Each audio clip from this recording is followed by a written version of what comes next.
Hello and welcome to the beginning of BG5 Career and Business Cycles Certification class. So this is the very beginning of our journey, our semester.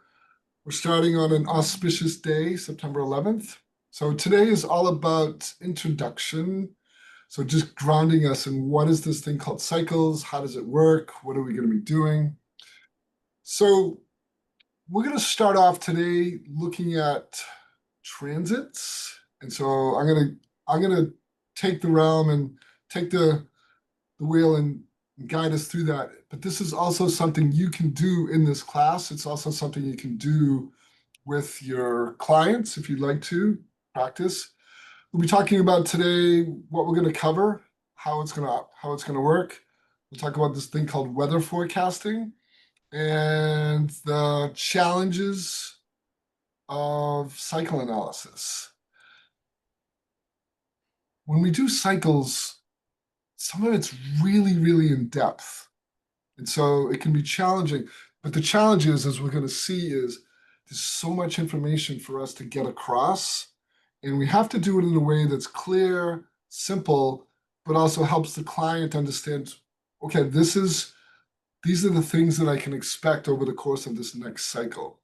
So some of the things we're going to learn is cycles are happening all of the time. And we're always in the midst of some particular cycle, whether it's our annual, yearly, or some of the bigger picture, thinking about 30, 40, 50, or 60 year kind of milestones. We're in those kind of changes. And so beginning to understand how it works first for us and then our client. And part of that work is identifying clients' vulnerability. So we're going to be talking about that today too as well. If you have questions, just raise your hand and I'll pause as soon as I finish a thought. So I thought I would start out today looking at the transits for today.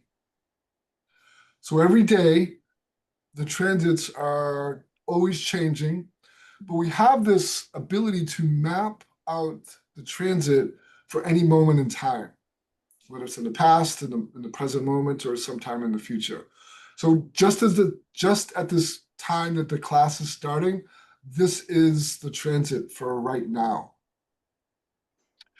And so one of the things you're going to notice is you'll look at it's only black. So it's only the personality, it's only what we're conscious of. Typically, when you look at a chart and you see the personality, that's the black, that's what we're most aware of. But also when we look at our chart, when we see everything in the red, that red, that unconscious part, was actually imprinted in us 3 months before we were actually born. So that's why we're just looking at this on the personality side. We're just looking at what we're conscious of, what's the imprint for this particular moment. Does that make sense? Okay, so here's what we're going to do. I'm going to take you through this. If you have questions, please feel free. The first place we're going to start is we look at the line quality of the day. So that happens to be the public role. Or if you're from human design, it's the profile. Today is a third line quality theme. So what are the themes for today? What's the third line all about? We know it's about being a pioneer. Pioneer, remember, is someone who goes out and discovers, bumps into things, people, opportunities, jobs, whatever it is, you're bumping into it. One of the things that happens is there's a lot of trial and error. So today, like now this is, when we think about these line qualities, these happen, each line quality takes place in one day. So it's typically about 24 hours. So tomorrow it's going to be a fourth line, Friday's fourth line, Saturday's fifth line, Sunday's sixth line, and then we begin a new cycle. So every day has one particular line quality for each day. So one of the things to understand about this is it's just an overarching kind of energy, these line qualities. So if you're, I'm going to be playful here. If you're going on a first date, or if you have a job interview, or you're looking to, pitch something to a client, doing it on a third line day, it might be a little bit challenging in the sense that things just happen on third line days. Sometimes it's good, sometimes you bump into someone, sometimes some big change happens, and sometimes it works out for the best. Other times it's not so great. We also, these kind of days, we learn to be adaptive. We kind of, in English, we say rolling with the punches. Something happens, we adjust, we adapt, and then we move on. So these third line days are what we can consider growth days. Now that can be wonderful, in certain circumstances. First line days, as we're going to see, are very introspective. This is where you research, where you study, where you learn. Second line days, they can be more playful. Your natural talents go up, kind of come out. You find that, people are calling you out. Fourth line days are more social. So typically, fourth line, fifth line, sixth line days, those are more out in the world. One, two, and three are more inward. So if you have a certain day where you feel like, I just want to hang in, I don't want to go out, I don't want to be social, I'm not even sure I want to see clients today, there's a reason for that.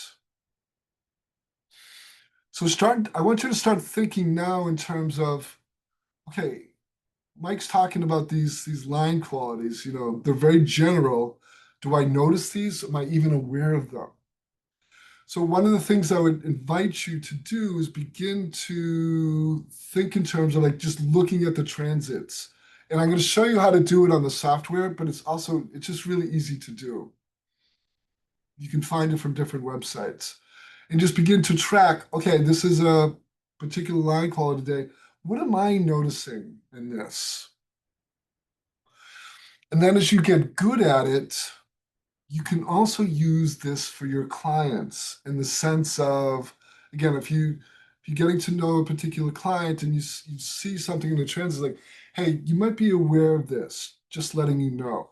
It's a layer of information that's both simple, but can also be really helpful.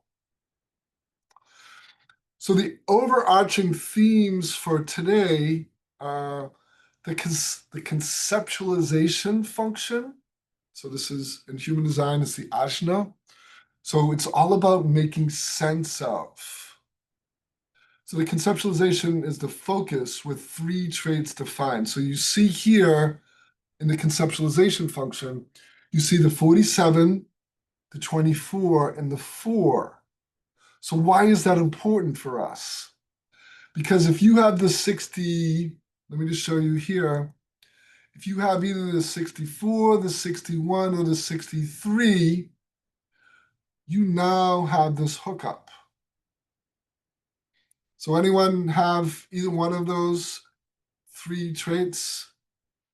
I have the 64 and the 63. Those kind of days, it's like, for me, it's a big kind of flag waving in the air because what happens is literally, physically, is my thoughts start moving faster. Or I start looping. I go over and over and over certain thoughts. So it's actually it can be a very tiring day or a tiring period of time if, depending on how long these transits stay in. The 47 is actually in for a while. So if you have the 64, you may already be used to it, but again, when these transits, when the 47 first comes in and you have the 64, you'll notice a heightened mental pressure. This is a real thing. This is a real thing. And so when you begin to watch it in action, there's something that happens for me, and hopefully this happens for you, is that I'm feeling this kind of really, I'm just going to use this as an example, the 64, 47. I feel this heightened mental energy going on. Then I'll look at the transit and my body says, ah, okay, there's nothing wrong. I don't need to be worried about anything. This is just this kind of chemistry that happens. Let me just check the chat here. Marika, you have the hanging 64. It's been a very handy lately. Absolutely. Absolutely. Yes, it has been. I concur. It's also, Elske, go ahead. Yeah, question. Yeah, I do not have the 64, 61, or 63, but then what does it mean if they are not, but the conceptualization is defined? Oh, good question. How Yes. would it, I'm not really aware of this right now, so I was wondering what could I be aware of? So each one of those, the 47, the 24, and the 4, they're all trying to make sense in a very particular way. So depending on which one you have, the 47 is rational realization, is you trying to make sense of your past experiences. The the 24, we call it rationalization. So you'll get these sudden spontaneous insights or thoughts that you try to make sense of. And the 4 is about trying to find answers. So excuse me. So that's more specific. And so you can notice those particular things also. But essentially, on a broad level, it's trying to make sense of things. Yeah, That, okay. that makes sense? How does that make sense? I can't say no now. I know, right? Yes, thank you. Yeah. We also have the 22.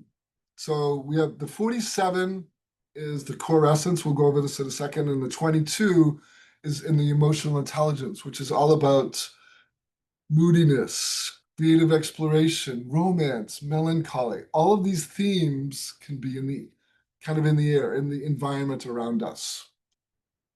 So what we're going to do now is look at the specific, when we look at a transit chart, the starting place is up top. In human design, we call it the personality, sun, earth. In BG5, we call it the core essence and grounding. So the core essence theme, the inspirational theme for us right now is the 47. It's realization. The line quality 3 is called self-oppression. That doesn't sound good, does it? What it essentially means is trying to understand life through our own personal experiences. That's what the 47 is really about. The third line quality is very trial and error. So trying to find understanding is kind of touch and go. I understand, I don't. I understand, I don't. But the eventual place we're trying to get through today is this realization that we're really okay. Even though I have all these thoughts, even though I'm trying to make sense of things, at some point the day is going to end and it's going to be okay. It's not a big deal. But the oppression can be the mental pressure to figure things out. It can be hard. So if you don't have any of this in your design, the goal is to just notice these kind of frequencies, these kind of thought patterns happening. Once you notice it, it almost takes the charge out of it. Otherwise, we're just running on autopilot. That's the thing we don't want to be doing, is running on autopilot. Because essentially, when that happens, you're now kind of, the transits are running you. They're operating your life, as opposed to you coming back into your alignment, saying, okay, this is who I am. This is what I'm meant to be doing. This is how I operate, not part of these transits. The 22, that's down here, coming out of the emotional intelligence, is openness. The line quality is 3, which is called the enchanter, perfected grace. The possibility for perfected openness through the alignment of, excuse my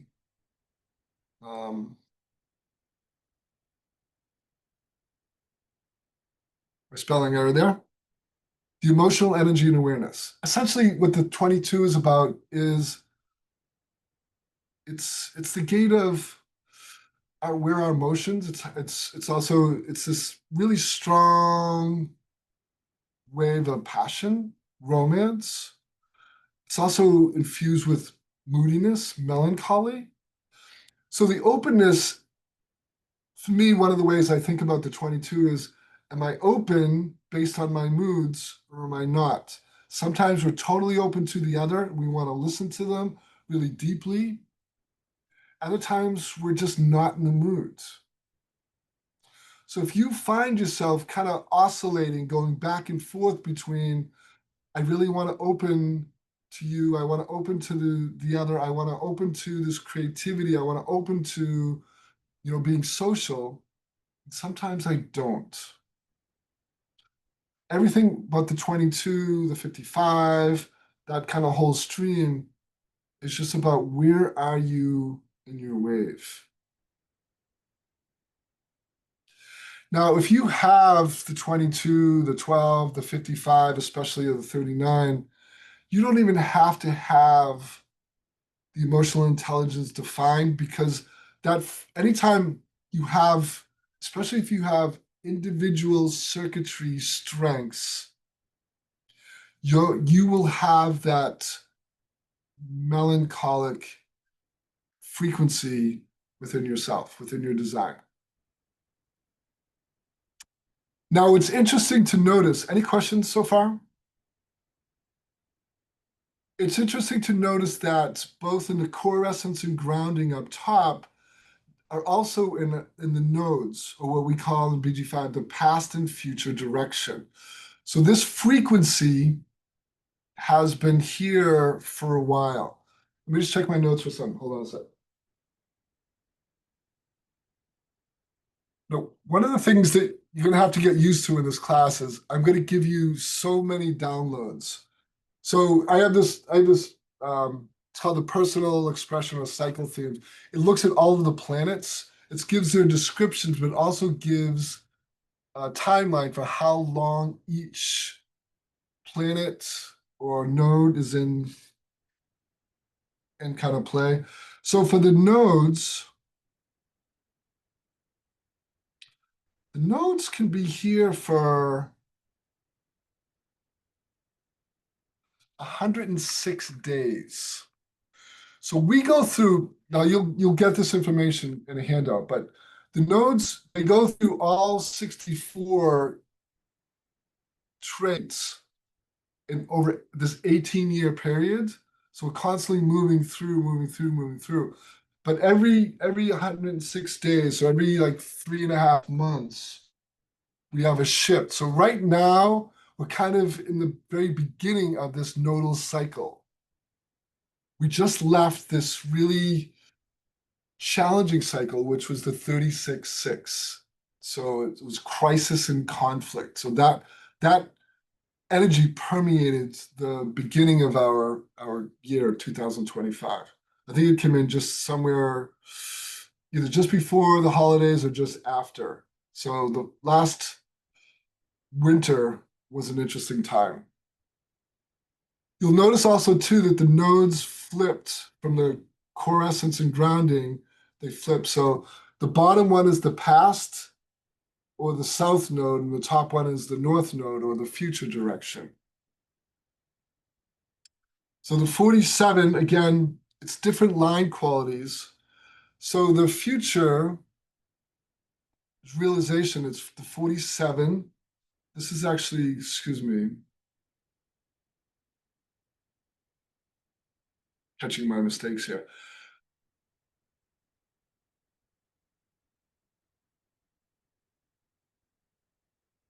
Trait 47, line quality 2, the line is ambition. It's in detriment.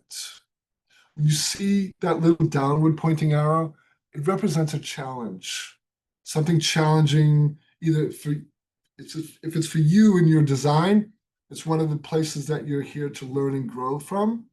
And when you see it in a nodal or the past and future direction, it's just a challenge we're all facing together. So the challenge is the ability to sense when and which activity is healthy. In order to make sense of things, in order to achieve our ambitions, we have to know what's healthy, what's not. And as we know in our own lives, sometimes making that decision can be very hard. Sometimes we only understand that, oh, this was the right thing that I should have been doing, but you only understand it afterwards. That's another part of this particular nodal quality.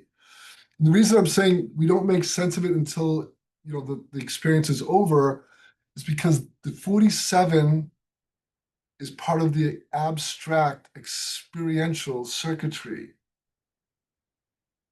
which means that oftentimes when you have experiential or abstract circuitry in your design, you go through these experiences and you only fully make sense of them as they come to completion when they're done. Whether it's a relationship or a class or a job or an experience, it could be anything. But while it's happening, you don't fully understand it. So we are now in a phase, and we will be for the next couple months, where we're experiencing things, but we don't fully, it's like, I'm having this experience, but I don't know what it means. I actually had an experience recently, so I'll tell you about it really quickly. Um, so I live in this, it's a relatively small state in the United States. It's called Massachusetts. So it's Boston. I live in the Boston area on the east side. And on the west side, so the state is kind of long and narrow. And on the western part is more wilderness, woodsy country. And I found this piece of land that I just fell in love with. And I talked to my partner. I said, come see this land. It's beautiful. It's kind of wooded. It's got some, clearing. We can put some gardens in, and like we started to create a vision. And so, just when we made the decision to buy the land, I reached out to the realtor, and she said, "You're not going to believe this. Someone just put in an offer just a couple hours before you did." I was devastated. Absolutely fell in love with this land. But I just keep asking myself, why did that happen? And now it's like I have to realize that, okay, I fell in love with this. It was an amazing, like it kind of met all of my criteria, and I don't know why it happened. But I can see myself going over and over and over in it. And now I'm realizing, okay, I don't actually know why this happened. And I don't think I'm going to know for a little while. But I have a sense that there's something else happening here. And so I just have to let go and kind of let this mental pressure die down and says, I'm just not going to know what this means at this moment. It doesn't mean it's not frustrating as all get out, but that's kind of part of what we're all experiencing now. So if you're having experiences that don't make sense to you in some way, just put it to the side and say, okay, this is happening. I'm not sure why. And probably at some point it will make sense. We're also working with the 22. As we know, this is what we just talked about. The line quality is called Charm School. It's really interesting. It's the possibility to attract others with your emotional style. This stream of energy, the 39 to the 55 and the 22 up to the 12, it can be very warm, kind of nurturing, emotional energy. So, I find anyone who has, especially those the 12, 22, they have a specific frequency to their voice. Excuse me. So that's part of the emotions. It's not just the frequency of the emotional field, it's also the transmitting of it through your voice. How that plays out around us will be interesting for us to watch. Another thing to look at is there's no defined strengths for today. When you see a strength in the transit, you know that that's a strong frequency that everyone's experiencing. And then you get to ask, okay, what strength is being defined? And then you get to do a little detective work. You start going out into the world and you start looking and noticing, how is this transit playing out in the people around me?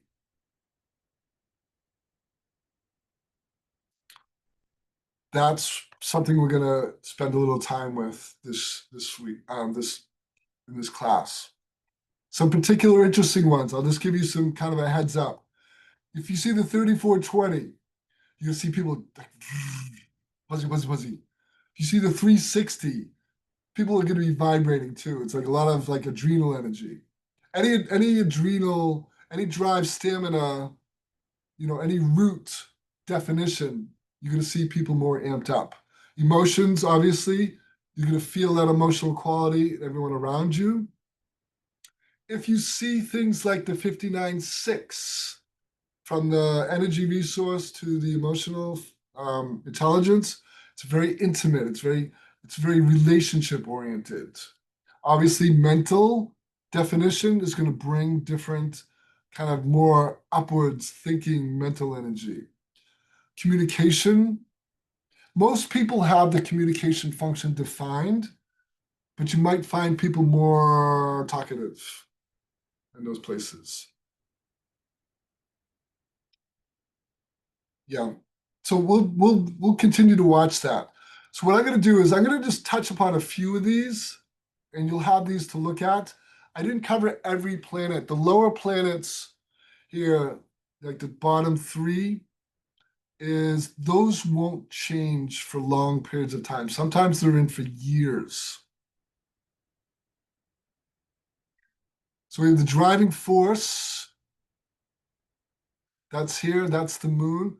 The moon is only in each trait for between 11 and 12 hours each day. So it changes, goes through two traits every 24 hours.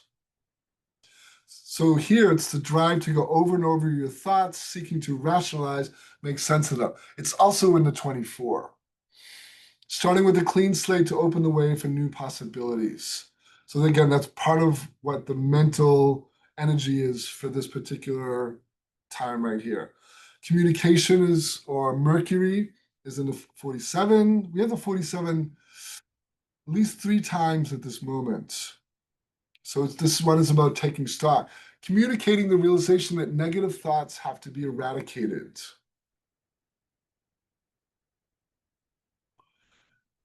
We can have a lot of, like, for me, coming back to that experience with the land, I was really angry for a period of time.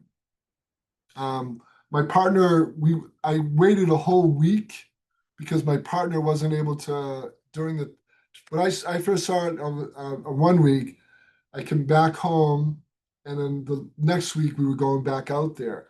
During that week, I kind of had this low key way of just letting her, but both of us realized that if we had actually seen the land together earlier, we actually would have been able to buy it. So it was kind of like this negative energy between us for a little while. Now, it wasn't personal for either one of us, and I always knew that, but it was difficult. So that's part of this communication that, this is a dynamic that could happen.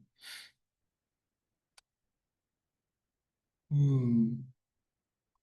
When we start going down lower, lower, lower, lower, lower, these transits will be in for longer periods of time. And again, you'll get to see when I give you some of these handouts, you'll get to see how long these transits last. Again, literally some of them, especially down low, are here for years. Any questions on this so far? We're going to move on to something I call alignment coaching. This isn't something Ra explicitly taught. It's just something that I thought I would bring in for us, and it's gonna make a lot of sense as soon as I explain it to you. So the concept of alignment coaching is bringing our client or ourselves back into alignment with our or their design. So we start with the transit. We start with the transit. And I just grabbed a couple kind of themes for today that if you were my client, I would just share them with you. Okay, these are some of the themes for you to think about.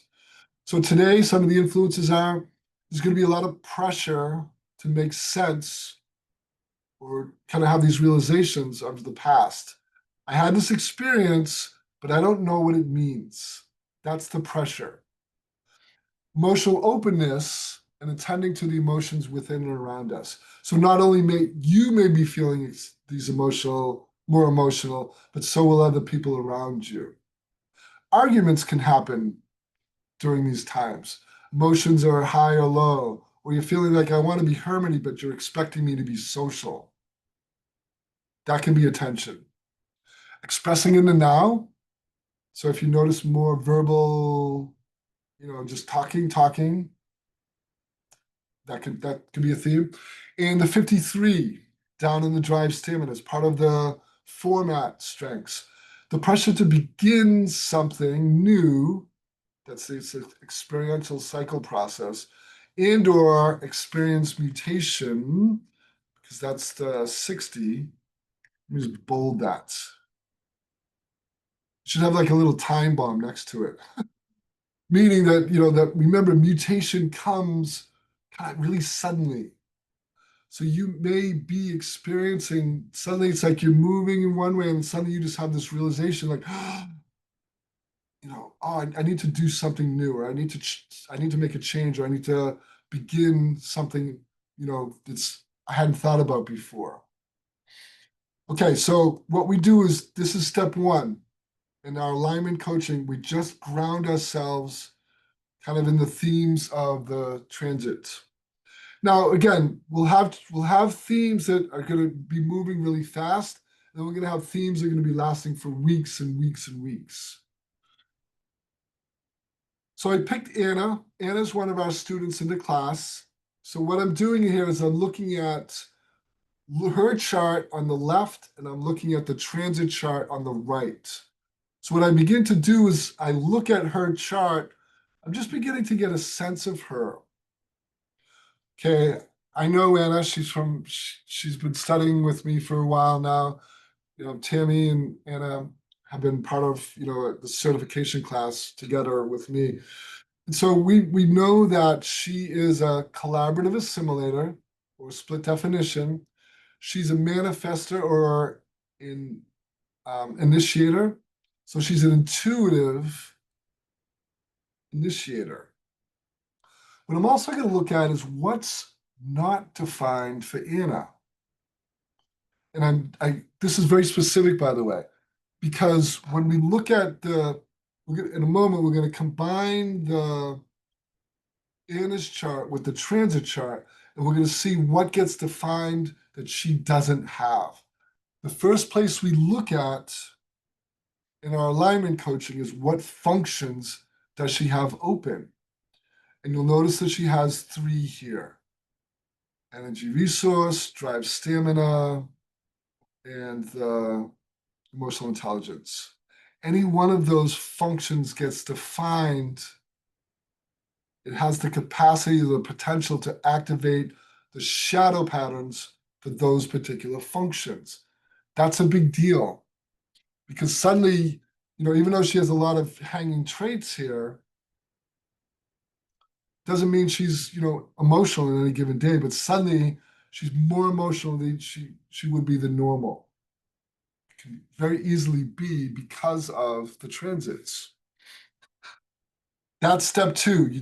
Now you kind of beginning to sense that, okay, here's the person and here's the transit. What's the influence going to be? Let me take a look here.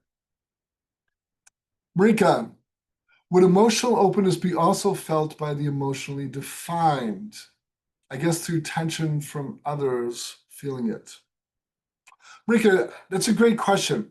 So let's say that someone is emotionally defined, but they don't have the individual circuitry strengths they don't have the 12, 22, or especially the 22 or the 55.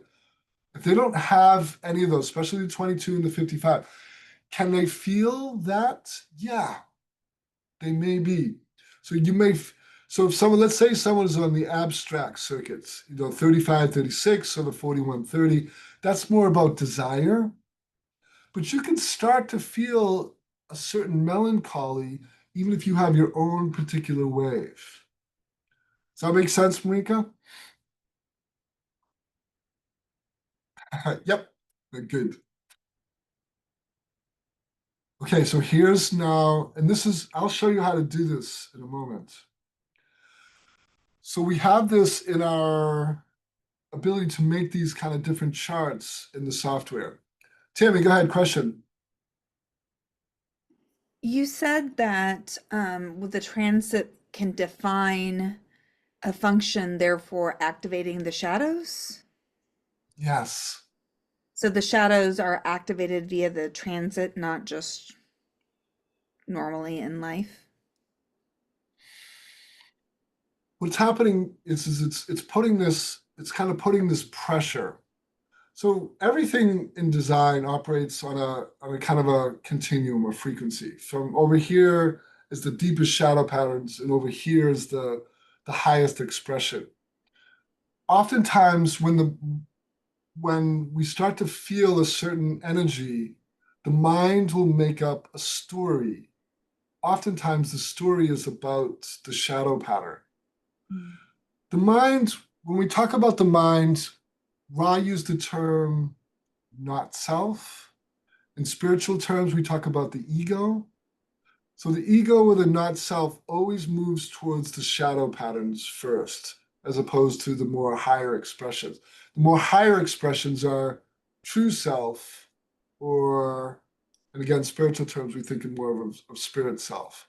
So it operates in this kind of frequency. Now, does it happen all of the time? Let's say my emotions get defined and I have an open emotional intelligence function. I'm not always going to be in that shadow pattern, but is the potential there? Yes, more so than when it's not defined. Does that make sense? Mhm. Mhm. The thing is, you watch and you notice and you feel. So you number one, you can feel the emotions. Number two, now watch your thoughts. What's your mind telling you about this emotions that you suddenly feel? That's where the gold comes from. That's where this kind of super level of awareness begins to diffuse all of the shadow patterns because it takes all the charge away. Once I know that this is a shadow pattern, its impact, its hold on me begins to diminish very quickly. Great question. What we're looking for is when we see these personal connections, we're looking to see here channels or strengths get activated. So Anna doesn't have the 20, but it's in the transit. It's got my little tool here. It's right here, and this is going to be in for a while. So this 20 activates her 1020 and her 5720, which in some ways can be really great. Like, not all transits are bad, by the way. This gives her this ability to express even quicker. So it's something interesting to watch about Anna. And this has always cracked me up about her design. In order for her to become an initiator, she's got to go the 26 to the 44, the 57 to the 10, and then the 1 to the 8. It's kind of like she's this kind of round the bend initiator. But now there's this straight shot that goes right up from her emotions, right up from her identity. Her expression may get more powerful during this time, or more direct, or more impactful, especially with this is individuality. So her words are going to be potentially even more impactful than normal. So those are just something for Anna to be aware of. Excuse me for one sec.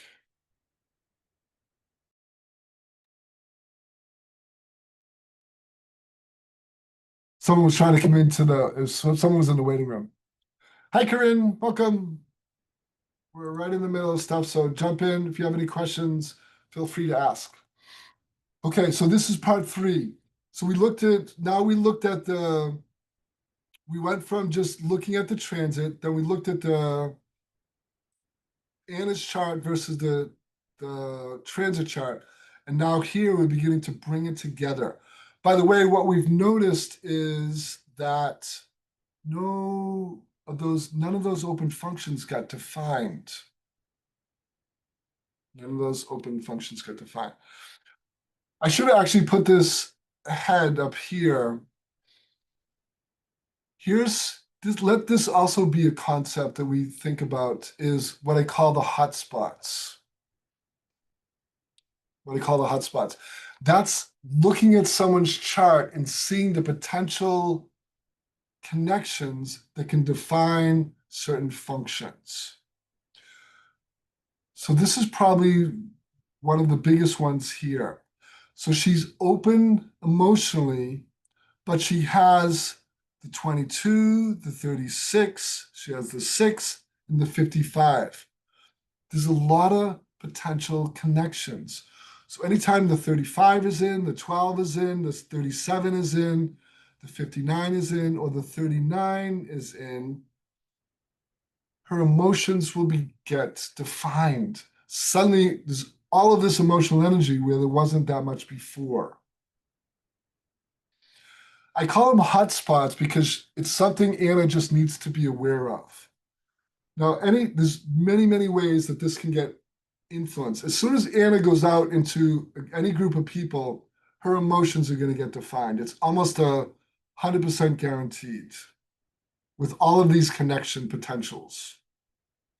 Not bad, not good, just awareness. So Anna's hanging out by herself. She's kind of in this peaceful spot. She's kind of doing her initiator thing. As soon as she goes out into the world, her emotions are now part of her life. It's almost impossible for Anna to be in a group and not have her emotions defined. It's almost impossible. Again, there's nothing wrong with that. By this time, she's probably aware of it.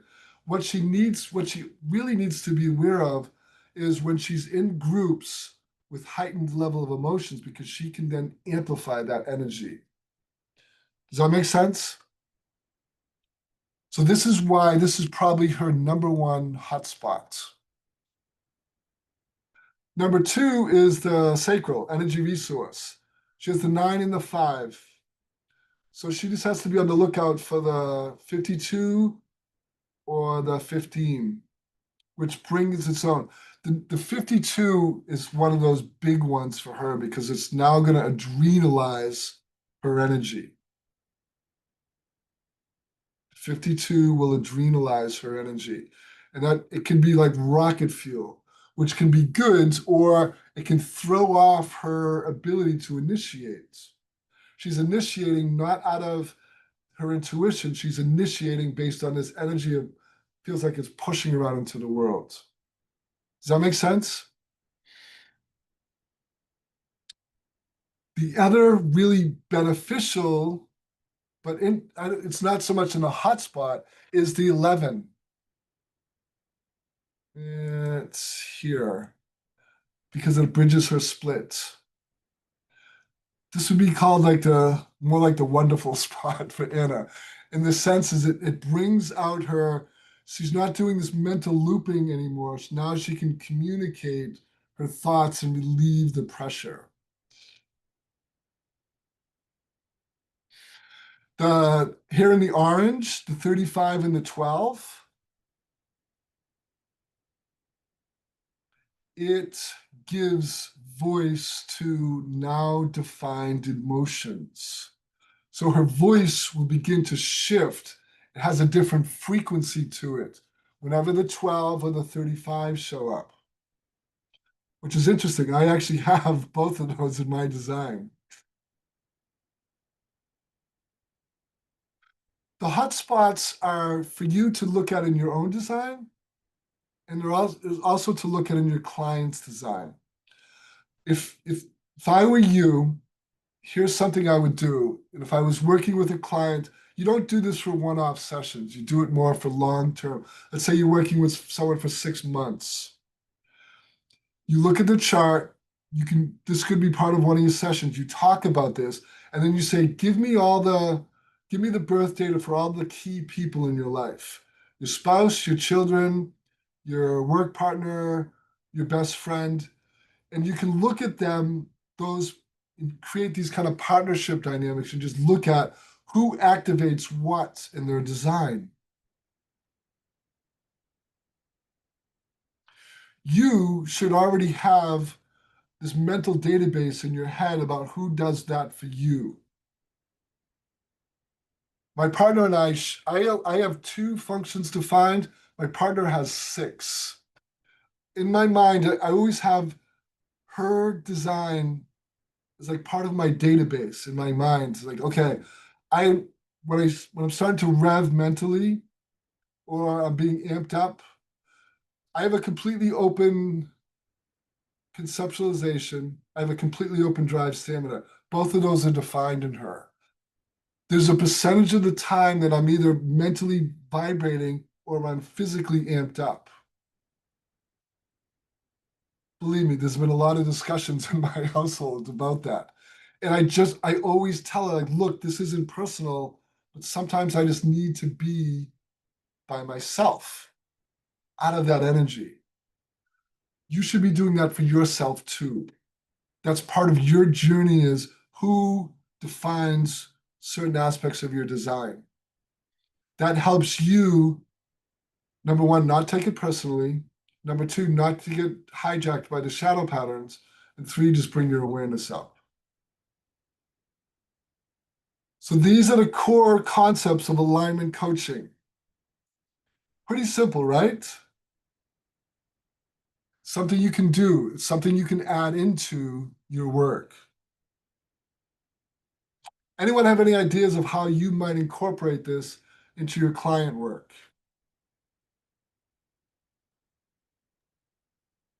I, I was gonna say I've been doing this actually on myself for a while.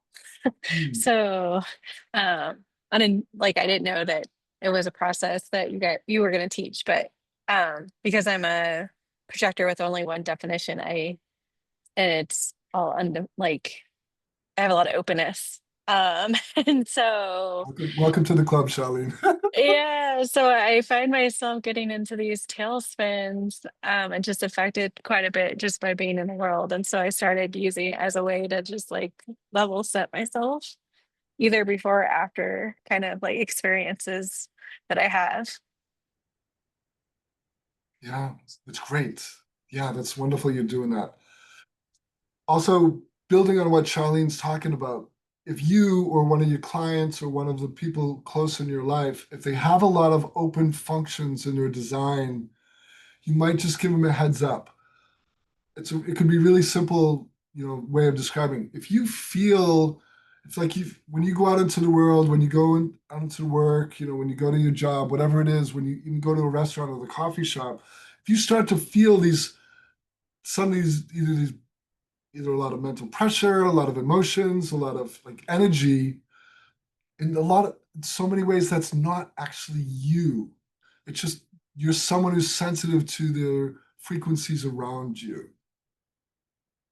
However you would want to say that, but letting them know you're not, basically what you're saying is you're not crazy. You're not crazy. Exactly. Here's the other thing about openness. Here's the other thing about openness. So I'm just going to grab Charlene's chart here. Like Charlene said, she has 2 functions. When you're younger, I don't know, there's some theory behind it. I don't remember what it was, but basically, when you're a child up through like 14 into your 20s, you don't have the same sensitivity as when you get older. There's something about the field that protects you from that openness. Because I can actually remember back, like Can you imagine a child with this much openness in her design in like these classrooms that have 20, 25, 30, 35 people? It's a nightmare. But we didn't get overwhelmed by it back then because there was something protecting our field. As you get older, it's almost like the outer barriers get thinner and you become more sensitive, which in itself can be a superpower.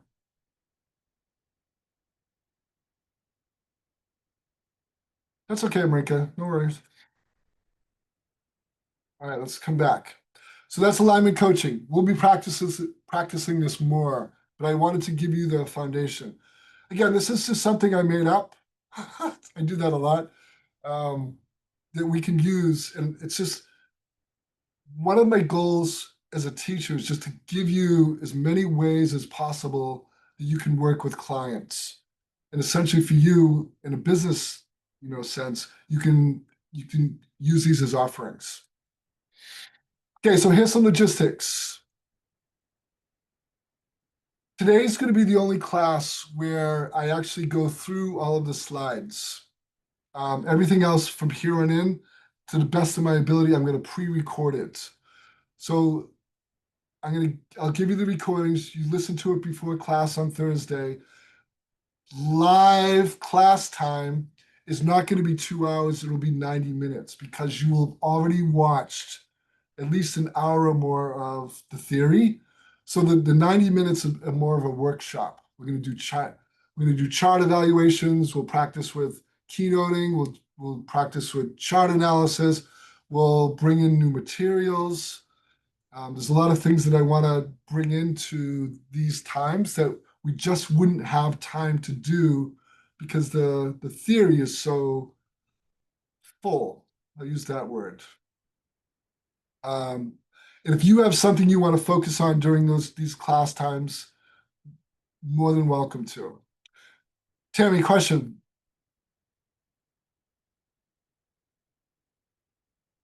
No. Okay, so again, flipped classroom. Instead of, this is the only time I'm going to do this kind of a lot of a lot of slide reading. I'm going to make it more interactive. Now, we've started out like that, but we have a bunch of material to go through also in the second part of this. So if you're on board with that, I hope you are. It's a more dynamic way of working with the material. I did this class already once before in the winter, and I didn't do it that way. And it was so slide heavy. I want our time to be more dynamic time. So there's a lot of things I want to teach you that I just wouldn't get to otherwise. So here's some required reading. This is just really going to help you. Really, really going to help you. Let me just check the chat here. We also do this flipped classroom in the Netherlands with a certification right now. Yes, good job with the code trainer. I love it. Yes, it is. It's going to be so much better. So get the BG5 cycles student manual. It's going to be really helpful. It's going to be really helpful. It's his transcripts from when he taught this class back in 2005. So 2005 was 20 years ago. One of the things that I want to do as a teacher is I want to just keep trying to envision how would Ra have morphed this from back then to now.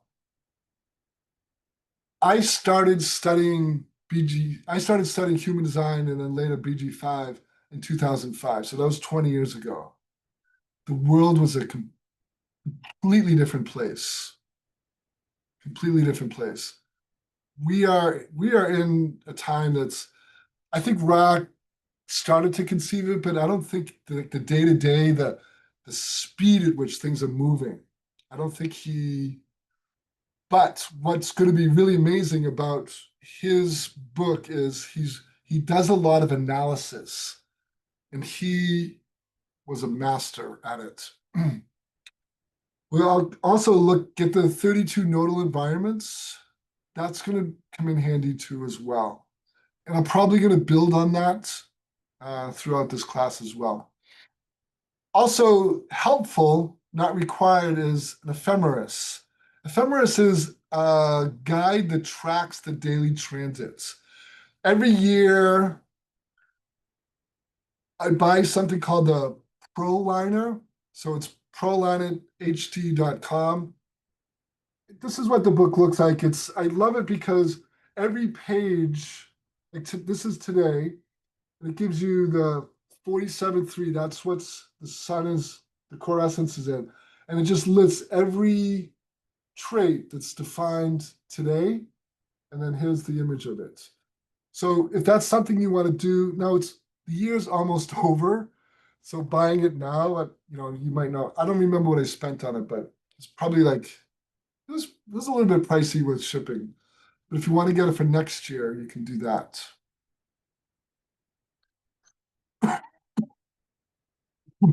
By any chance, does the recording of Ra's transcript exist somewhere in the archives of the Institute? Not the Institute. If there's recordings, it's going to be through Jovian Archive. Look under Jovian TV to see if the recordings are there. It's a great question. But also know that I actually know the person who transcribed it.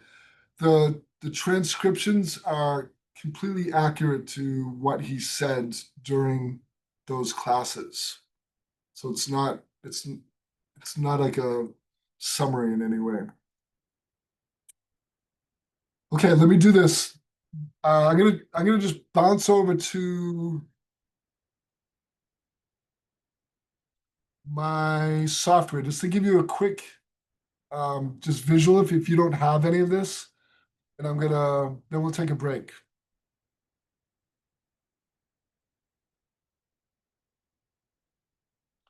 Okay, so here's Marinka's chart. Here's Marika's chart. If you have the software, you may be pretty used to it by now. So here's just a core natal chart. And if you want, you can go through if you know variables, is there. I actually like to use this kind of tab, activations by line, by circuit, and by channel, and then planetary activations. I love this ability to understand because it helps me understand who the person is. We're going to see that a lot of our analysis first takes place about the person's just their core design. Like for Marinka, knowing that the majority of her line qualities are fourth line, we know she's someone who's super social. She's really people oriented. All of her opportunities in life come from her network, her friends, her associates. We automatically, we just have to look at this. We also know that even though she's a 2-4, she only has 2 second lines, and they're here. Now that happens to be a really prominent spot in her design, but we know a lot already. So I like this as a way, is kind of like a way into someone's design.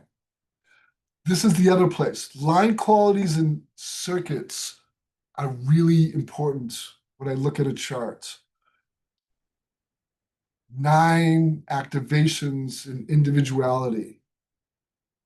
No, actually 9, 11, 12. Marinka is someone who's going to be very empowering for a lot of people around her, but she's also going to bring a lot of change to the social groups, to the relationships, to the businesses, to the companies and her clients. She will be mutating all of the people around her. Her clients, Marika's best clients, are clients who are stuck and need to be changed, need to be mutated. They need to feel empowered to make the change that they are sort of craving to do. Those are some of Marinka's ideal clients. That's just showing up right here. We know this about her. It's simple on the surface, but really she can build her whole practice around some of this. Birth data. Sometimes you need to make a change. That's here. This is the gold for us. This is the gold. So Marinka just went through her Saturn 3 years ago. So she's on the kind of tail end of her Saturn.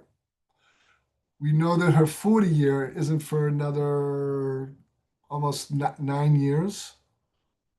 And her Chiron in her second Saturn, kind of way out there in the future. What's interesting too is she just started her solar return this past spring. So she's right in the cusp of it. I mean, right in the mix of it. So here, what we can do is select cycle chart. 2025, we can look at it next year, 2026. We'll just look at it for this year. We create it, and when it creates literally a whole new chart. Let me just show you this really quickly, and we'll take a break. Here's what I want to do. First, I save it as an image. And it's just basically this right here. But I can also, when I do the print button, again, if you haven't seen this, this is helpful. I want the overview. I want the split view, which gives her natal design next to her cycle design. And then sometimes I'll also look at the Ray V Ching. So you can either print one at a time or all three, they merge together. Now, on my Mac, I have difficulty creating all three of these. For some reason, the software doesn't easily work on my Mac, so I have to do it one by one. What else? Let me show you here. Oh, this is the last thing I want to show you. So right here, the just now at the very bottom, if I click this, abracadabra. This is Marinka's cycle as of this moment right now. This is how Marinka is experiencing the transits. The green is always the person's regular design. The blue brings in the new cycle. So the 20 gives voice to her identity. So that's a powerful definition for her. The 32 and the 3, this is a powerful transit for Marinka. Very powerful transits. Any questions about this?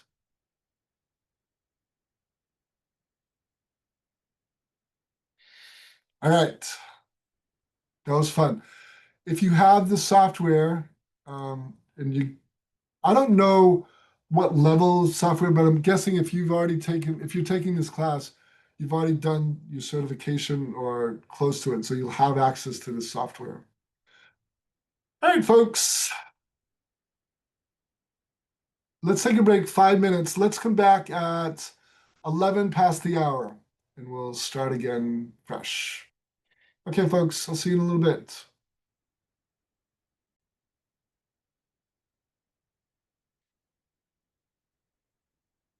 So as you know, you can also get the MMI software for your desktop if you choose.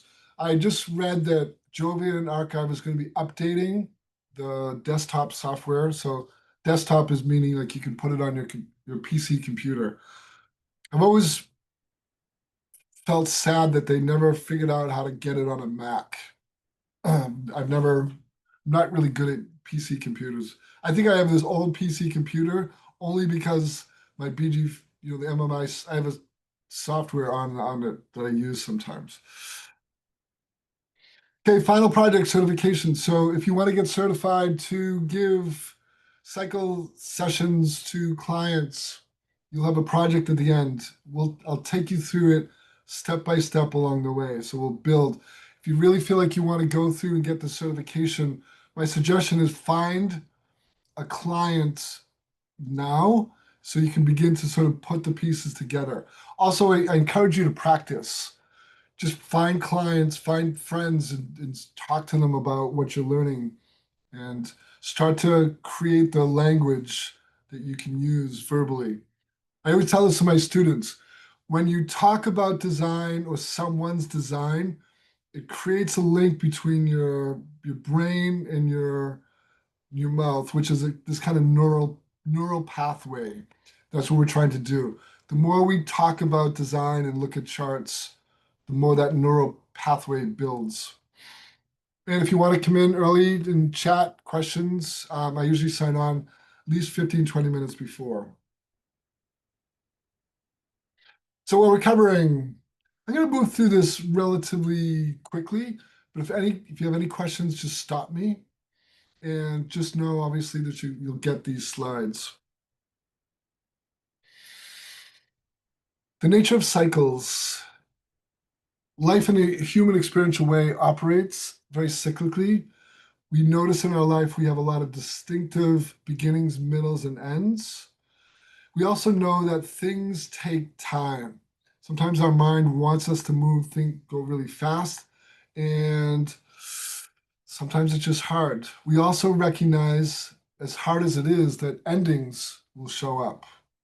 My partner recently asked me something. We went on this trip recently where it was like a week and a half trip where we were in like 3 different states. We kind of hung out in like 4 different places, and every place was different and unique in the people. And she said to me, she said, you know what, it looks like it's easy for you to transition from one place to the next, one group to the next. And I thought about it. I was like, yeah, actually, that's very easy for me. Whereas transition is more difficult for her for different reasons, I guess. I think one of the reasons is because I've had so many transitions in my life. And I think that I've just gotten used to it over time. One of the things I'm telling you about the story, why I'm telling you the story is that we are now in a phase, not only personally, but like globally, a lot of things are going to begin to come to an end. Ways of doing things, industries, jobs, relationships, like things are changing so dramatically right now. There's one thing that I hope and wish that you get from this class is that change is not only inevitable now, it's actually speeding up. So one of the things that I think one of the themes we'll talk about through this class is how able are you to adjust to the changes that are happening? And you don't have to look far to understand how fast it's happening. So one of the reasons I'm bringing this up is the more you, as a coach, as an analyst, as a consultant, the more used to change that you are, the more the ability, having a greater ability to adapt to change, I think it's just going to be one of those necessary skill sets.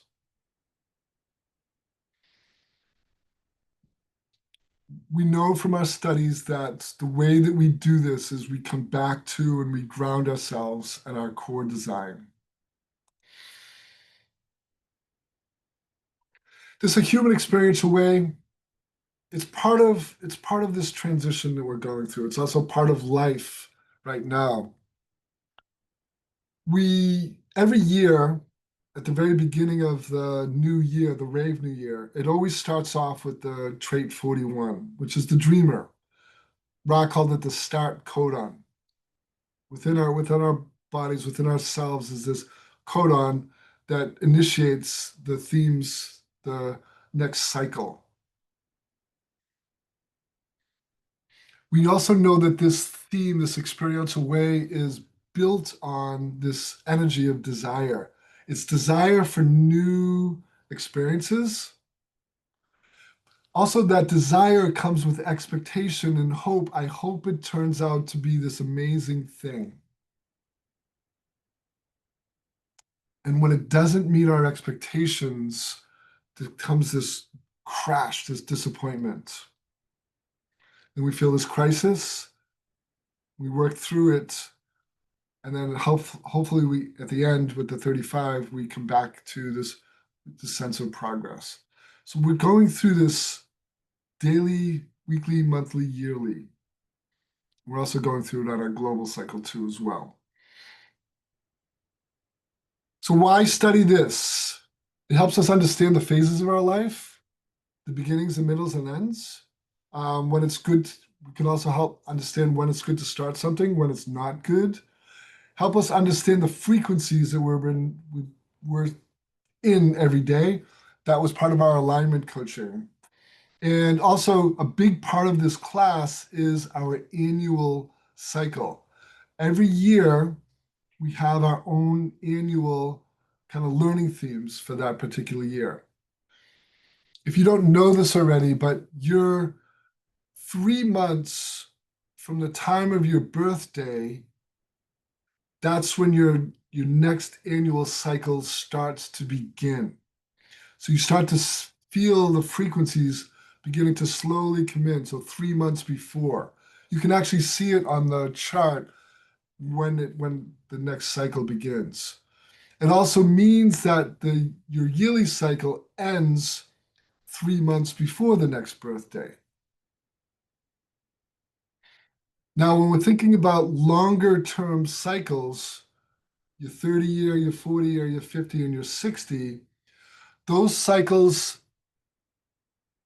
regularly begin at least 3 years before that time. So let's say that, so I'll use myself as an example. So my Chiron happened just before I turned 50, but I noticed a big change starting when I was 47. I started to notice some really drastic changes. My Chiron was completely life-changing in all facets. But one of the first things I noticed was I started to become physically clumsy, which is something I never was before. And I looked at my Chiron chart, and one of the big themes was this trial and error, bumping into things. I was physically starting to bump into things. It drove me insane because I was like I was a martial artist, but my body felt like a dancer. I had that much control, and to be suddenly clumsy was it drove me insane. I just tell you that because you're somewhere in the big, not only your annual cycle, but you're also somewhere in the bigger cycles as well. And so when you start to begin to notice these as the next big cycle happens, it's not so disorienting. Class 1 and 2, we build the foundation. What are the different cycles? Class 2, we explore the life aspects, the planets. What do they mean and how do they influence us? That's kind of a fun one. 3, we start talking about the cycle. Let me just check this. Corinne asks, is this the same for the Uranus opposition? Yes. Corinne, you're asking a good question because interestingly enough, my 30 year and my 50 year were completely life-changing. My 40, which is the Uranus opposition, was very mild. I didn't really notice any real big shifts during that time. If anything, the shifts were really kind of gentle and really positive, whereas my 30 and 50 were life-changing in very challenging ways. So not every cycle brings big change. Sometimes it's just, but it does come in early, like usually around 3 years earlier. So yes, good question. We'll talk about this concept of what is the global cycle. So we'll get a picture of that. I'm going to start to go into some of the nuts and bolts. but essentially 2027, don't think of it, this is my conception, don't think of it as an event. Like when you think about it in terms of event, it happens at a very specific time. The 2027 shift actually began in the early 1960s. So we're in this now. 2027, February, I think it's February 4th, give or take, 2027. That's the actual date, that's the actual time. And then it's going to continue up through probably 2080. So now it's 2025. It's going to continue for another 60, 70, 80 years. Here's something to know. It's really intellectually interesting. Anyone born after that 2027 shift, like let's say February 5th. I'm not sure exactly the date. I'll get that, but the, as soon as that next cycle comes in, every child born after that point has a new frequency. Their frequency will be different from ours. We hold the frequency of the cross of planning. The children who come will hold the cross of the sleeping phoenix or the cross of individuality. The new global cycle won't fully anchor in until the last person who was born before that dies. So every year past that 2027 date, as the cross of planning people start to pass away, the frequency begins to slowly die down. Does that make sense? It's why some of these, like when we talked about 2012, that was the end of the Mayan calendar. And I remember Ra talking about it. It says that those frequencies kind of remain for a period of time. So our frequency, the cross of planning, it's already starting to wane away, but it won't fully until after sort of a certain time period. Class 4, then we start going more into the daily cycles. Marinka says, what was the reason the 2027 frequency already began in the 60s, or did I hear that correctly? Yes, it did begin. In the same way that I just said, our bigger cycles begin 3 years, global cycles are 400 years long. So it would make sense that the beginning of that cycle, it's not a demarcation point. It's not one moment. It goes from one to the other. It kind of builds in. Now, I'm actually someone who was born just as that cycle was beginning, but I remember the changes that started happening. I have memories of each decade. What I don't remember so much the 60s, but what the 70s, what the 80s, what the 90s, what the early 2000s. Every one of those decades, I could track the changes. One of the biggest things I tracked was how quickly my dad's way of life, my dad's way of how his career worked began to really change really fast. Is this why we are seeing the rise of the individual now? Yes, absolutely. Absolutely. It almost feels like that piece is here. Yes, it's starting to anchor in. So what we call Gen Z, Gen Z will be the last generation of the cross of planning. Essentially, I mean, I guess this kid's younger. Gen Z begins around, I don't know, I think I heard 13 or 14, give or take, right? But they're going to be the generation who begins to really begin to anchor in this next way of working, being career-wise. And if you're, I don't do this a lot, but when I hear about how Gen Z, it's like they're not buying into what say like my generation. So I'm more of like I forget what I'm, Gen X. um, where it's like we gave some loyalty to our employers. We gave some loyalty to our companies, less so than our parents. But people in the Gen Z, like that's not a thing anymore.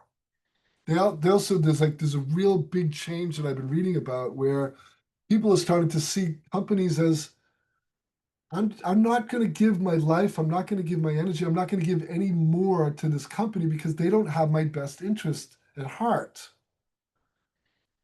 I didn't grow up with that thought process.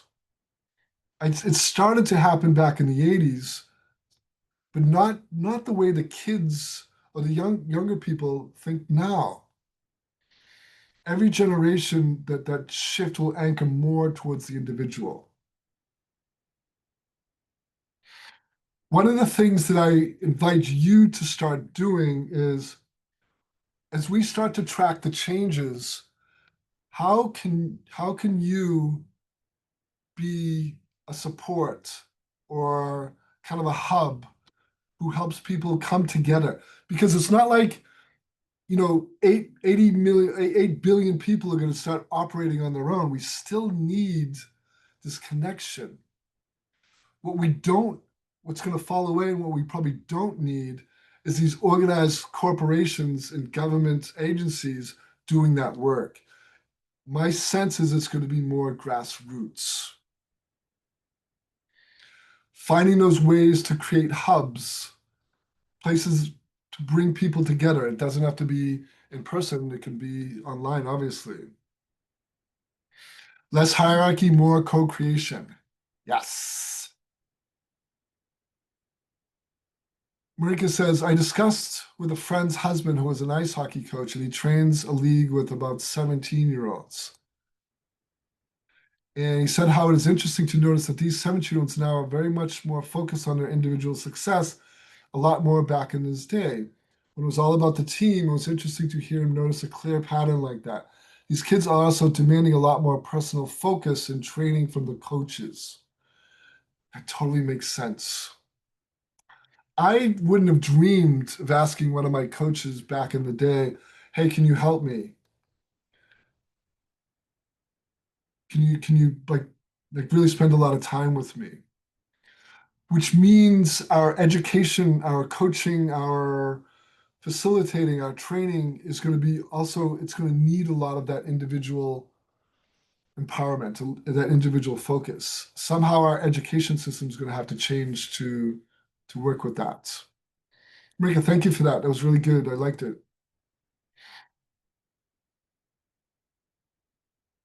Task 5 and 6. This is all about the personal yearly cycle. This is our deepest, this is our most information dense part of the class.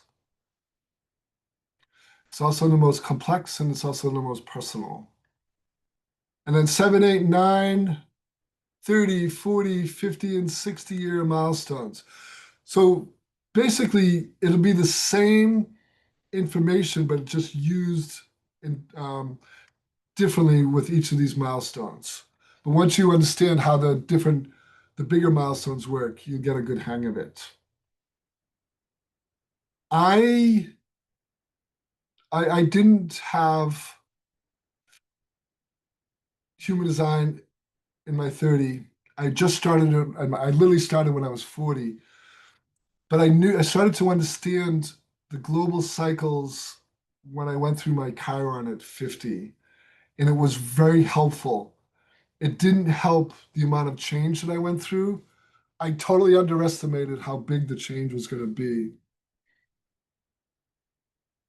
Okay, so we're going to do 5 classes. We'll take a break on October 23rd after class 5, and then we'll be back into it. Any questions, thoughts so far?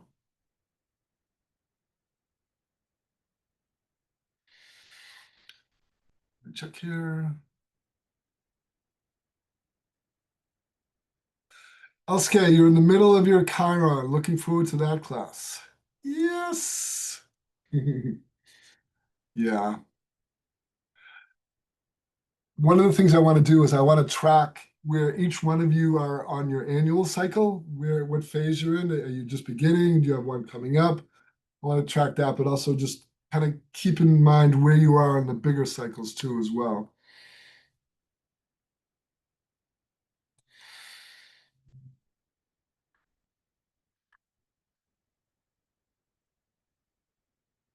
How long are the bigger cycles? Example, the Chiron. The bigger cycles, so let's take this from the 30, the 40, and the 50. So the 30 is the first big cycle. It's also, in human design terms, when we become an adult. I had this secret. My secret is I didn't actually feel like I was an adult until in my 40s. I didn't like this adult world, and like inside myself, I still felt like a kid until I was in my early to mid 40s. It was kind of really wild. So if you think about it, if when you first start becoming an adult at 30, it's really you're literally just coming out of adolescence. I used to think adolescence ended at the end of your teens, and studies showed like no, your adolescence goes into your 20s. So if we become an adult at 30, that maturation time, that ability to mature can take a couple decades. So the 30-year mark is the first big one we look at, and it lasts till about 50. But keep in mind that the 40-year milestone, so the first 10 years from 30 to 40 is when the Saturn really kind of grounds in. The frequency is still there, but it's less so. And the 40 does the same thing. The Chiron's the next really, again, I was going to say the next big one, but one of my students, she talked about how her Saturn and her Chiron weren't a big deal, but her 40-year was really huge for her. 50 typically is a big turning point as well, because the next big and last phase of your life, the 60-year is just honing your Chiron. Ra actually didn't do what's called the second Saturn. He never taught that. Karen Sherwood brought it back in. But the 60 years more like honing all the learnings from everything before and kind of really bring it all together. So the last part of your life, you're sort of really in alignment. Yeah. So to really short, quickly, concisely, the biggest cycles, the deepest learning happens in the first 13 years, give or take, because you start learning it about 3 years before, and then it kind of seats itself in. Remember, the frequency is still there. Think about it as it's these kind of layers: 30-year, 40-year, 50-year, 60-year. But at the bottom is your natal design. And we kind of have these overlays. This concept of no choice. I remember when Rob started talking about this. I was really angry about it. There was a strong part of my ego that did not want to let go of control. It's still something I work with, to be honest, on a daily basis. No choice means that we are on a trajectory in life.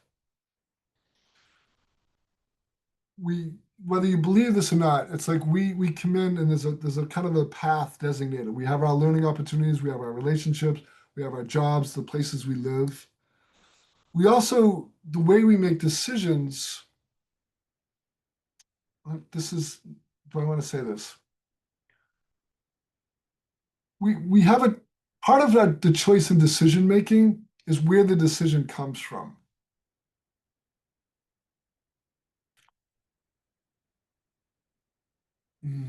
I don't know where to go from there. I'm just going to leave it at that for now. But what I've from my um, let me just finish this thought here. In my experience of life with my depth of awareness is I'm on a trajectory in life, and the more that I accept that this is my trajectory, the easier it goes. And when I fight it, that's when I get into trouble in more ways than one.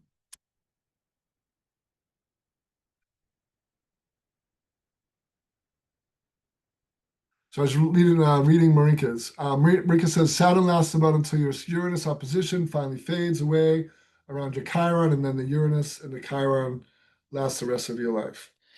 Yeah. Yeah, by the time you're reaching 40 and 50, the Saturn themes, you've learned them, you've integrated them, and then the sort of you put those to rest. They're there more in your experience than anything else, right? Yeah, that feels about right, Marinka. Everything is in the program. Does anyone subscribe to astrology newsletters? Astrology to me, it's something I have no understanding of.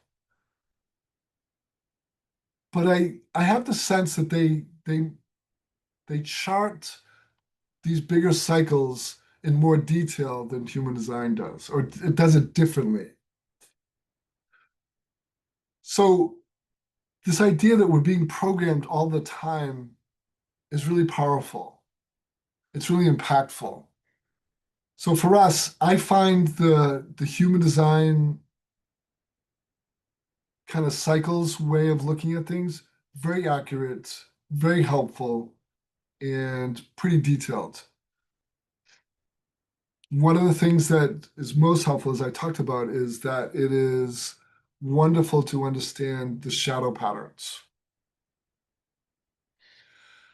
So what's there for us in the program? It's like a smorgasbord. It's like a buffet that has all of these different ways of, I can try this, I can try this, I can try this. Don't be a pig, because if you're a pig, you're not so. Which I guess that means trying everything. So if you eat those, some things are going to be right for you, and other things are not going to be right. It's kind of a weird analogy, but it's also fun, I guess.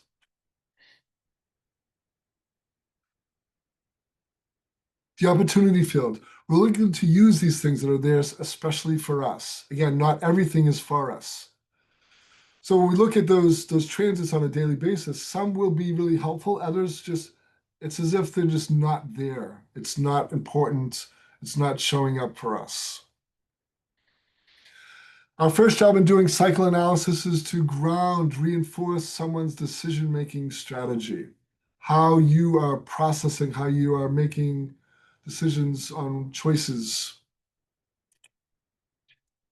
The further away you are from the self, the more likely it is you experience everything in the program. The more you are yourself, the more likely you will make decisions as yourself and only have the experiences that are correct for you. The weather is about possibilities and the imprint. To build on this, as you get more experience in reading the transits and the cycles, you'll begin to understand that you have a choice to, okay, I don't need to get totally taken over by this. Sometimes it's very relieving for me to look at the transits and understand what's happening around me. It makes sense now that I look at the transits, especially when people are really amped up. So the weather forecast, this is what we did this morning. What we're talking about is cycles as the weather, the background frequencies that are impacting us. You can see the weather on a map, compare that to the map to our career design. How someone is going to operate within that weather pattern is totally determined by whether they're operating correctly or not. No middle ground.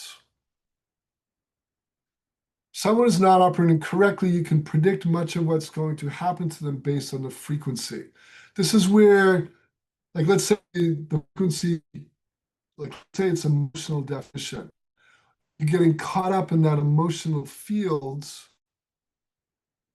making decisions or you're acting out in a way that is not in alignment with who you are. It's not about eliminating conditioning, it's about eliminating the ignorance of the conditioning. You see, any center or function that is open in you is your opportunity for wisdom. This is your opportunity through that filtering process that once you stop identifying with what's moving through you, you can take advantage of what's moving through you. This is where I got that phrase. And the phrase that I use, it's just chemistry. Meaning that it's emotional chemistry or mental chemistry. It's this frequency, or another way to use it, it's just a frequency that my body is experiencing. Once I can identify that frequency and realize that it's not mine, it takes the power away. That's how I would frame this whole thing.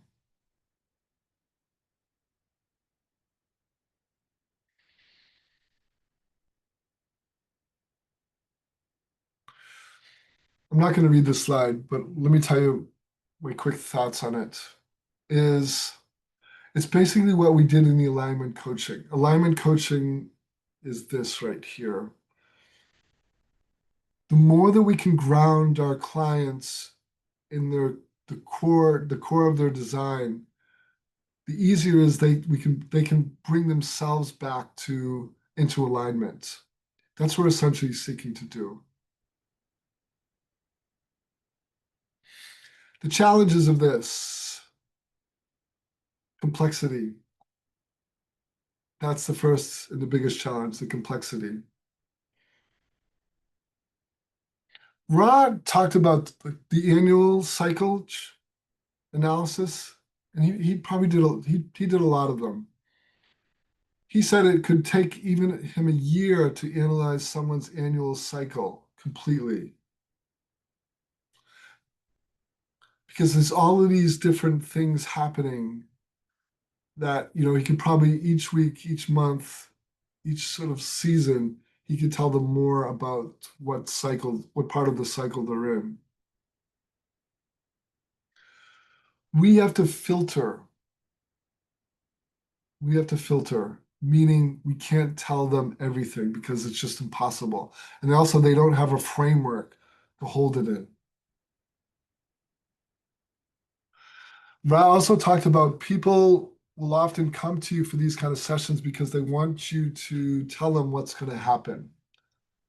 In English, we say soothsaying. We predict. Here's a quick story. I have a really good friend, one of my best friends. I was starting to get really good, and I had already taken my cycles analysis when I was studying in the IHDS. And I looked at his Chiron, and I saw the strength, the channel, the 360 mutation. And I also saw the 2551, which is initiation. These were in his Chiron cycle analysis, cycle chart. I knew he was going to go through change. And I kind of said, hey, when you hit 50, you can expect some big changes. He kind of like smiled at me like, yeah, I'm like, that sounds fun. Yeah. This is what happened to him. I went skiing with him. He completely dislocated his knee. He suffered not one, but 3 concussions. The concussions were so bad that it completely changed his work. His relationships have shifted. His whole way of life, his whole way of looking at life has had to change as a result of all these mutations, these changes he's gone through. He's still in this phase where he sees the changes as something was done to me. When you or your client are experiencing change on that level, the best thing you can do, either for them or for yourself, is really begin to see, in some ways, this isn't personal. Like life, you are not a victim of life. It's more that this experience most likely has something to really teach you. but those lessons won't become obvious until a little bit later on. My Chiron it was devastating for me. Now, 10 years later, like I recently said to my partner, if I hadn't gone through what I went through back then, I wouldn't be the person I am today. I wouldn't be sitting here today with you. The devastating, although big changes that happened then, have created this new version of me. And I'm very, very happy about it. Back then, I was a victim. Now, not every change happens in that way. Happened for my friend, but he's still in that kind of, this stinks. So this is one of the reasons I'm talking about for you, beginning to understand how important it is for us to be able to navigate change. Sometimes it's easy, sometimes it's not.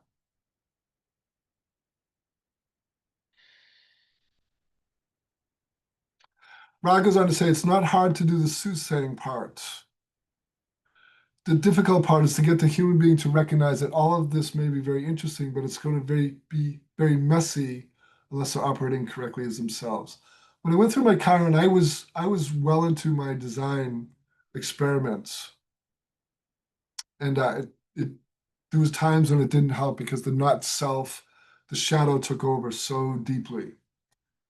One of the benefits, again, on the opposite, on the tail end, is I began to decondition the not self, the shadow patterns in a very accelerated way. It was like I did that kind of fighter jet. I was on the runway and then suddenly the acceleration went skyward really fast because really I had no choice.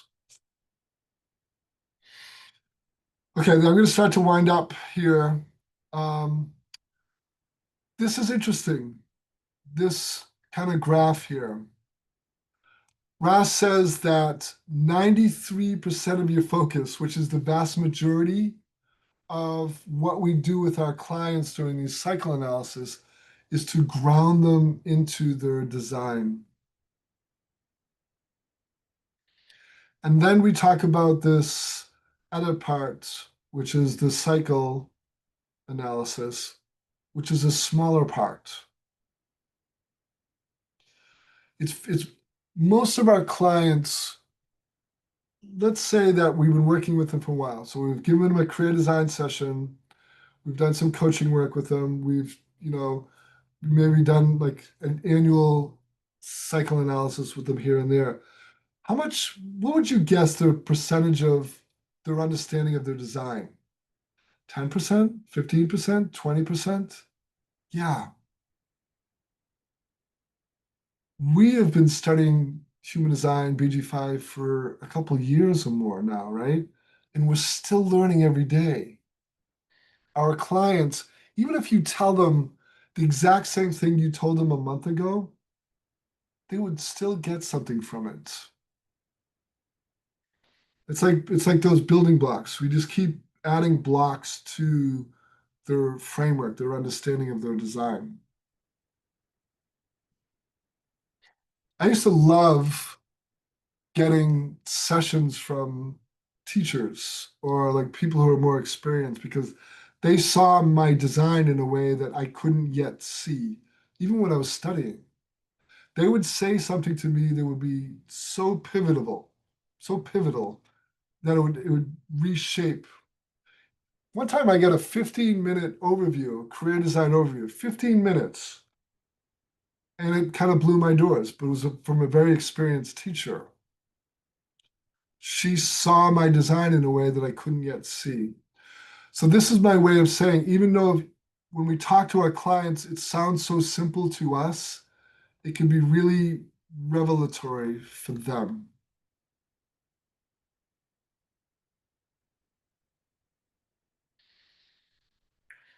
Rod talks about the student in the course. So the student, us expressing, is what our definition is, and the course was essentially what we're learning is in the undefined parts. Okay, I'm going to skip over here. Again, you're going to have access to these slides. We talked about this earlier in the session, the shadow hierarchy. When we're looking at any cycle analysis, we're looking at what gets defined, what turns our openness into definition. One of the first places we look is the functions. So this was part of our alignment coaching. So these are the shadow patterns that we're going to be struggling with when a transit activates any one of these open functions for us. I also want to bring up this one thing. I have noticed over the past 20 years that even when people have a function defined, they still exhibit the shadow patterns as if it was open. Let me say that again. I've noticed in many, many, many experiences through many, many different people, even though they have a function defined, they still express it in a shadow. They still express the shadow frequency of that function. I've noticed this many, many, many, many times. So that's this rule, this kind of law that we've established in human design, BG5, that only the open functions have these shadows. I don't think that's true anymore. The shadow patterns, the not self, is very, very powerful. So within yourself, you can be your own experiment. Do I notice these shadow patterns in any of my defined functions? Don't get upset if you do notice it, by the way. Here's something else I want to tell you. All shadow patterns are universal. All shadow patterns are universal. We all experience them at some point in our lives. And so because that's the way it is, because it's universal, we don't need to take our shadow patterns personally. Meaning, like, here's an example. I have an open willpower function. I notice all the time the sense of inadequacy, imposter syndrome, making promises that I have no real energy to keep. Sometimes I say yes to things that I can't follow through. Try to prove. This shows up all of the time. At first, I used to really beat myself up for it. Now it's just basically a data point that I need to work with. That's all it is. It's just a data point. You notice and then you work with it, and then it's done. Rika, I just today had someone come to an introductory call with me who was interested in getting a reading. And the first question was, so what can I possibly get out of this when all the information can be Googled or asked from ChatGPT? That's going to be something we're going to be having to work with. Let me go on to see what else she says. As we discussed, she barely understood how to navigate her sacral response in the emotional wave. It was a good question from her, and I love answering it. Despite all the info available, people know surprisingly little about what their chart really means. Amen to that. Tammy goes on to say, yes, and in my experience, ChatGPT is not accurate. The misinformation in Google is rampant, and we are in a time of illusion, and we are the experts here to help them align. Yes, good one. Absolutely. Yeah. Our job is to help people understand in probably the nicest possible way, like you don't know anything just because you read it. You're like scratching the surface. My secret here is 20 years in, I feel like I'm still learning. I am learning every day more and more about this. Okay, practice assignment. Get familiar with the cycles charts in the software or in my body graph. Begin contemplating who you would like to do your yearly cycle analysis with. it's good to get a good start on this, by the way. Look at your own career design and identify your, let's put this, your hotspots. Your hotspots. It can be open functions. Also, it can be the way I did it with Anna. And try to imagine this. So this fourth bullet point here. If you were an expert looking at your design, what's one bit of information that you would like to be told?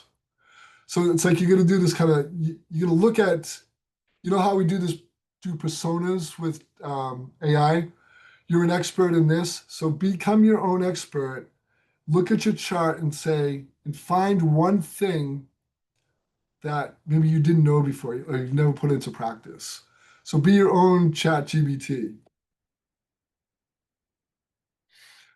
Okay, so finally, if you are someone who is doing a free trial subscription, I want to welcome you. If this class and my teaching style feel like it works for you, I welcome you. And you have to sign up before next class. So let's say that Wednesday at the latest. Wednesday at the latest. So sign up before that so I can begin to integrate you into the class. All right, everyone. Thank you so much. Tammy, Elski,